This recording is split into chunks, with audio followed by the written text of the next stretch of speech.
ശബരിമലയിൽ പ്രായഭേദമന്യേ സ്ത്രീകൾക്ക് പ്രവേശനം നൽകുന്നതിനെ ചൊല്ലിയുള്ള ചർച്ചകൾ നിലനിൽക്കുമ്പോൾ സ്ത്രീകളുടെ ശബരിമല എന്നറിയപ്പെടുന്ന ഒരു അയ്യപ്പ സ്വാമി ക്ഷേത്രമുണ്ട്. കൊല്ലം ജില്ലയിലെ ശ്രീ കുഞ്ഞയ്യപ്പ സ്വാമി ക്ഷേത്രം. ആചാരങ്ങളിൽ വിട്ടുവീഴ്ച ചെയ്യാതെ തന്നെ സ്ത്രീകൾക്ക് പൂർണ്ണ സ്വാതന്ത്ര്യം നൽകുന്നു എന്നത് ഭക്തിയും സമത്വവും എങ്ങനെ ഒത്തുപോകുന്നു എന്നതിന്റെ ഉദാഹരണമാണ്. ശബരിമലയിലെ അനുഭവങ്ങൾ കൊതിക്കുന്ന സ്ത്രീകൾക്ക് ആത്മീയമായി വലിയൊരു ആശ്വാസമാണ് ഈ ക്ഷേത്രം. സ്വർണം പൂശിയ 18ാം പടിയും അത് ചവിട്ടാനുള്ള ചിട്ടകളും ശബരിമലയ്ക്ക് സമാനമായ അനുഭൂതി നൽകുന്നു. കറുപ്പുടുത്ത് ഇരുമുടിക്കെട്ടേന്തി വേണം പടികൾ ചവിട്ടാൻ. നിർമ്മാണ രീതിയിലും ആചാരങ്ങളിലും ശബരിമലയ്ക്ക് സമാനമാണ് ഈ ക്ഷേത്രവും. ശബരിമലയിലെ പോലെ തന്നെ കടുപ്പമേറിയ വ്രതാനുഷ്ഠാനങ്ങളോടെയാണ് ഭക്തർ ഇവിടെയും എത്തുന്നത്.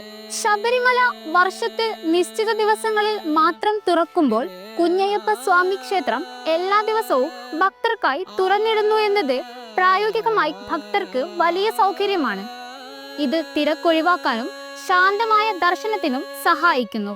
ക്ഷേത്രത്തിലെ ഉത്സവ ആഘോഷങ്ങളിൽ ജാതിമത ഭേദമന്യേ എല്ലാവർക്കും പ്രവേശനം നൽകുന്നതിലൂടെ കേരളത്തിന്റെ മതസൗഹാർദ്ദ പാരമ്പര്യത്തെയും തത്വമസി എന്ന ദർശനത്തെയും ഈ ക്ഷേത്രം ഉയർത്തിപ്പിടിക്കുന്നു. ചുരുക്കത്തിൽ ശബരിമലയിലെ ആചാരങ്ങൾ പാലിക്കണമെന്ന ആഗ്രഹമുള്ള എന്നാൽ അവിടെ പോകാൻ സാധിക്കാത്ത സ്ത്രീ ഭക്തർക്ക് ആത്മീയമായ ഒരു ബദലായി ഈ ക്ഷേത്രം നിലകൊള്ളുന്നു. വിശ്വാസങ്ങളെ മുറുകെ പിടിച്ചുകൊണ്ട് തന്നെ കാലത്തിനനുസരിച്ചുള്ള മാറ്റങ്ങളെ ഉൾക്കൊള്ളുന്ന ഒരു ആത്മീയ കേന്ദ്രമായി ക്ഷേത്രത്തെ കാണാം. കൂടുതൽ വാർത്തകൾക്കും വിശേഷങ്ങൾക്കും news tag live TV subscribe ചെയ്യുക.